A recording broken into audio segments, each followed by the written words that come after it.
இன்னைக்கு புரட்சி தலைவர் எம்ஜிஆர் அவர்கள் 1972ஆம் ஆண்டு கட்சி தொடங்கப்பட்டதிலிருந்து இன்று வரை தீய சக்தி திமுகவை தமிழகத்தில் அகற்ற வேண்டும் என்பதுதான் நம்முடைய நிலைப்பாடு. அதற்காக நாம் பல்வேறு காலகட்டத்தில் நடவடிக்கை எடுத்துட்டு வரோம். இன்றைய தினம் திரு ஸ்டாலின் நேற்றைய தினம் பேசுகிறார், கள்ளக்குறிச்சி அரசு விழாவில் பேசுறார். அந்த அரசு விழாவில் எடப்பாடி பழனிசாமிக்கு சவால் விடுகின்ற விதமாக அவர் சேலஞ்சு பண்ணார். திராவிட முன்னேற்ற கழகம் ஆட்சிக்கு வந்து சுமார் 5 ஆண்டுகள் நிறைவு பெற இருக்கின்றது. 4.25 ஆண்டு ஆகிவிட்டது. என்ன ஒரு 3 மாதம் தான் இருக்குது, 3 அமாவாசை தான் இருக்குது. திமுக ஆட்சி அகற்றப்படுவது இருக்கு. இப்பொழுது சேலஞ்சு விடுறார். அண்ணா ஆட்சியில் 5% பணிகள் தான் நிறைவேற்றப்பட்டது.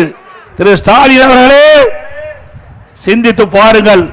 நீங்க பேசிய இடம் கள்ளக்குறிச்சி மாவட்டம். அந்த கள்ளக்குறிச்சி மாவட்டத்தை அண்ணா திமுக ஆட்சி இருக்கின்ற பொழுதுதான் மாவட்ட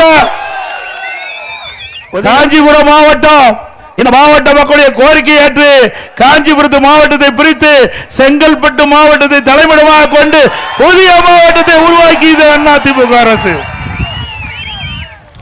இப்படி மக்களுடைய கோரிக்கையை நிறைவேற்றி பிறகுதான் மக்களை நாங்கள் சந்திக்கின்றோம். ஆக 5% இல்ல, 95% நிறைவேற்றப்பட்ட ஆட்சி அண்ணா திமுக ஆட்சி.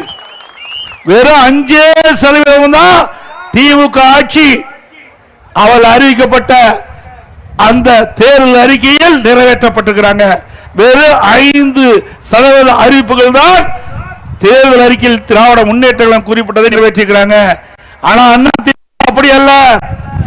தேர்தல் நேரத்தில் கொடுக்கப்பட்ட வாக்குறுதி 195% நிறைவேற்றப்பட்ட கட்சி அண்ணா திமுக கட்சி.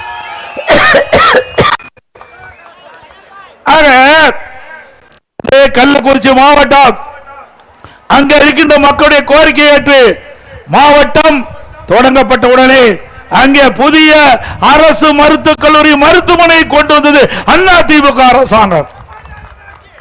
அதே போல இங்கே செங்கல்பட்டு மாவட்டத்திலே பல்வேறு பணிகளை நிறைவேற்றி தந்திருக்கிறோம். மாவட்டத்திற்கு தனி மாவட்ட ஆட்சியாளரும் கட்டி கொடுக்கப்பட்டது அண்ணா திமுக ஆட்சியிலே.